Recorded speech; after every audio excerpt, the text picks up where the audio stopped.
உங்களுக்கு என்னுடைய இதயம் கனிந்த வாழ்த்துக்கள். வணக்கம். இன்று யாக்கோபு திருத்தூதருடைய திருவிழா. அதை குறித்து நமக்கு கொடுக்கப்பட்டுள்ள நற்செய்தி வாசகம் மத்தேயு நற்செய்தி 20வது அதிகாரம் 20 - 28. செபதேவின் மனைவி, அதாவது யோவான், யாக்கோபு இவர்களுடைய தாய் இயேசுவிடம் வந்து அவர்களுடைய மகன் ஒருவன் வலப்பக்கத்திலும் மற்றொருவன் இடப்பக்கத்திலும் அமரும்படி அருளும் என்று கேட்டுக்கொள்ளுகிறார். அப்படின்னா என்ன? அதிகாரம் இருக்கணும், பிள்ளைங்க பெரிய ஆளா இருக்கணும். நம்முடைய பிள்ளைகளை பெரிய ஆளாக்கணும் என்பது வேறு.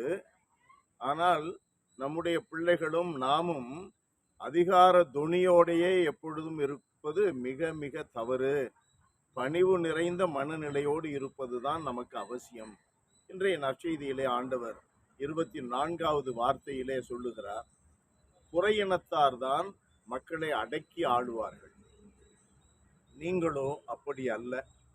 தலைவனாக இருக்க விரும்புகிறவன் பணியாளனாய் இருக்கட்டும், முதல்வனாய் இருக்க விரும்புகிறவன் கடையனாய் இருக்கட்டும்.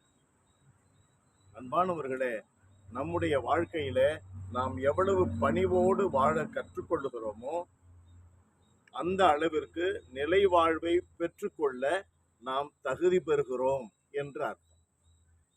இயேசு ஆண்டவர் அதை எப்படி கற்றுக் கொடுத்தார்? தன்னுடைய மக்களுக்காக உயிரை கொடுக்க, அதையும் மிகுதியாக கொடுக்க இயேசு வந்தார். இன்றைய நற்செய்தி திருத்தூதர்கள் தூய ஆவியை பெற்றுக்கொள்ளும் முன்பாக அதிகாரத்தை பெற வேண்டும், வலப்பக்கம் ஒருவன் இடப்பக்கம் ஒருவன் இருக்க வேண்டும் என்றெல்லாம் எண்ணி இருக்கலாம். ஆனால் தூய ஆவியை பெற்றுக்கொண்ட பின்பு இயேசுவுக்காக உயிரை கொடுத்தார். மக்கள் இயேசுவின் வழியாக மீட்பை, உயிரை, வாழ்வை பெற்றுக்கொள்ளும்படி அவர்கள் தங்கள் உயிரை சமர்ப்பித்தார்கள், அர்ப்பணித்தார்கள். சமுதாயம் வளர நான் என்னை அர்ப்பணிக்க வேண்டும். குடும்பம் வளர எப்படி தாய் தகப்பன் பிள்ளைகள் வளருவதற்காக தங்களை அர்ப்பணிக்கிறார்களோ, குடும்பம் முழுவதும் இயேசுவை நம்புகின்றவர்கள், உண்மை, நீதி, அன்பு இவைகளில் நம்பிக்கை உள்ளவர்கள் சமுதாயம் வளர தங்களை அர்ப்பணிக்க வேண்டும், அதற்காக பணி செய்ய வேண்டும், அதையும் பணிவோடு செய்ய வேண்டும்.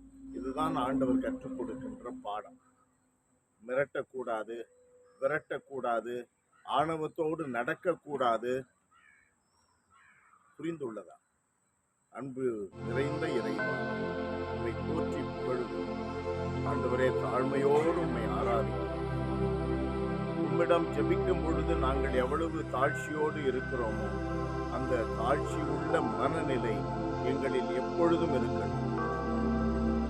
உம்மை அன்பு செய்கிறோம் என்பதை உணர்ந்து மற்றவர்களோடு நாங்கள் தொடர்பு கொள்ளும் பொழுதெல்லாம் நாங்களும் தாழ்ச்சி நிறைந்த உள்ளத்தோடு நாங்கள் வாழச் செய்கிறோம். எங்கள் வார்த்தைகளில், எங்கள் செயல்களில் ஆணவமோ, சுயநலமோ, ஆடம்பரமோ வெளிப்படாதபடி, அனைத்திலும் உம்முடைய மகிமை வெளிப்படும்படி நாங்கள் வாழ கற்றுத்தார். இயேசுவின் நாமத்தில் ஜெபிக்கிறோம். ஆமென். ஆமென்.